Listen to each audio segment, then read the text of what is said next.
Hello, Pembroke Cycling Holidays. Bob speaking. Oh, hello. I've seen your advert for people to lead cycle trips. Are you the right person to speak to? Yes, I am. Could I have your name, please?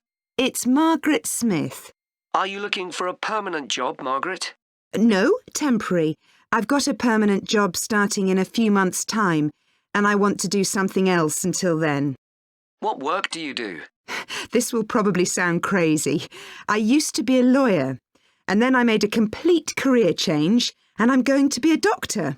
I've just finished my training. Right. And have you had any experience of leading cycle trips? Yes, I've led several bike tours in Africa. The trip to India that I had arranged to lead next month has now been cancelled. So when I saw you were advertising for tour leaders, I decided to apply. OK. Now, we normally have 2 or 3 leaders on a trip, depending on the size of the group.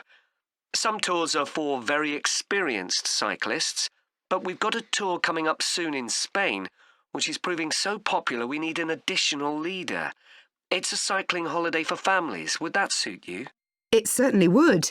I enjoy working with children, and I probably need some more experience before I go on a really challenging trip. That tour includes several teenagers. Have you worked with that age group before? Yes, I'm a volunteer worker in a youth club where I help people to improve their cycling skills. Before that, I helped out in a cycling club where I taught beginners. Well, that's great. Now, the trip I mentioned is just for a fortnight, but there might be the possibility of leading other tours after that. Would that fit in with your plans? That'd be fine. I'll be free for 5 months. My job is due to start on October the 2nd, and I'm available from May the 1st until late September. Good. Now, is there anything I need to know about the food you eat? We usually have 1 or 2 people in the group who don't eat meat, or have some sort of food allergy, so we're always very careful about that. Yes, I'm allergic to cheese. Would that be a problem? No. As long as we have enough notice, we can deal with that. That's great. It sounds really interesting. Would you like me to fill in an application form? Yes, please. Where should I post it to? Could you send it to 27 Arbuthnot Place, Arbuthnot Place, Dumfries.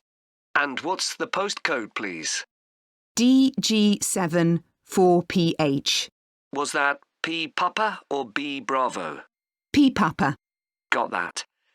If you could return the application form by Friday this week, we can interview you on Tuesday next week. Say 2:30? Would that be possible for you? Yes, it's fine. You're quite a long way from where I live, so I'll drive over on Monday. Should I bring anything to the interview? We'll have your application form, of course, but we'll need to see any certificates you've got that are relevant in cycling, first aid, or whatever. OK. And at the interview, we'd like to find out about your experience of being a tour guide. So, could you prepare a 10-minute talk about that, please? You don't need slides or any complicated equipment, just some notes. Right. I'll start thinking about that straight away. Good. Well, we'll look forward to receiving your application form and we'll contact you to confirm the interview. Thanks very much. Thank you, Margaret. Goodbye. Bye.